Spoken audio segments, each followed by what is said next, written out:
খাদ্য যেমন চিন্তাকে প্রভাবিত করে, তেমনি চিন্তাও খাদ্যকে প্রভাবিত করে। খাদ্যের বাহ্য, জাতিগত ও অন্তরীয় গুণগত প্রভাব ব্যক্তির শরীর ও চিন্তাকে প্রভাবিত করে। খাদ্যের স্থূল অংশ রস দ্বারা যেমন শরীর পুষ্ট হয়, তেমনি খাদ্যের মধ্যে তেজাংশ দ্বারা চিন্তা গঠন হয়। এজন্য খাদ্যের সাথে চিন্তার ঘনিষ্ঠ সম্বন্ধ আছে। খাদ্যের জাতিগত প্রভেদ হল আমিষ, নিরামিষ ও বিভিন্ন প্রকারের খাদ্য। কিছু খাবার আছে খেতে সুস্বাদু ও কিন্তু তার গুণ প্রভাব উন্নত নয়। আবার কিছু খাদ্য আছে সুস্বাদু না হলেও শরীরের পক্ষে উপকারক।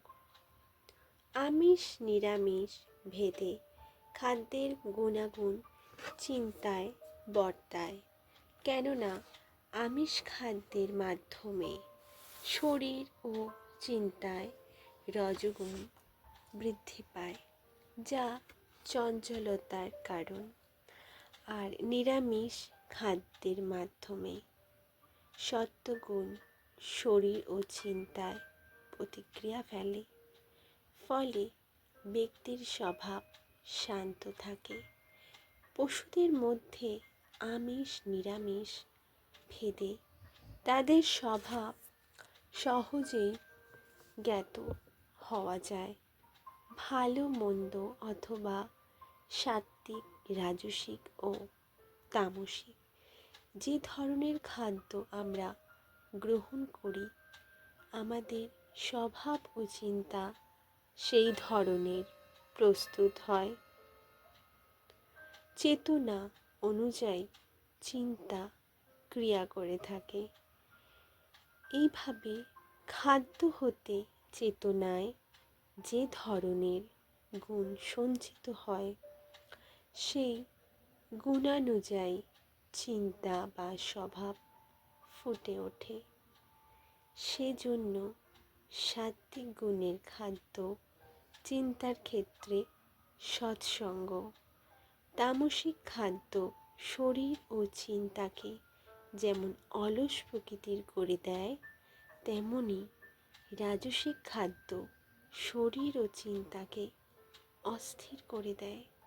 আবার খাদ্য অনুযায়ী যেমন চিন্তা গঠিত হয়, তেমনি চিন্তাও সেই প্রকার খাদ্য রুচিবোধ তৈরি করে।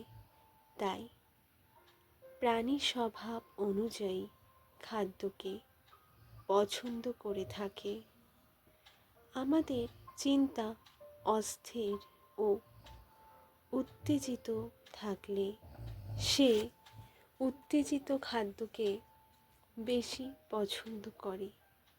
খাদ্য সঙ্গ জীবনের উপর বিশেষভাবে প্রভাব ফেলে, আর ব্যক্তির জীবনধারা নির্ভর করে তার চিন্তাধারার উপর, যা অলক্ষ্যে খাদ্যের মাধ্যমেই প্রস্তুত হয়। তাই খাদ্য বিচার যেমন জীবন ও চিন্তা গঠনের ক্ষেত্রে এক বিশেষ যোগ্য, যা চিন্তার উন্নতির ক্ষেত্রে সহায়ক অথবা বাধক হয়ে দাঁড়ায়।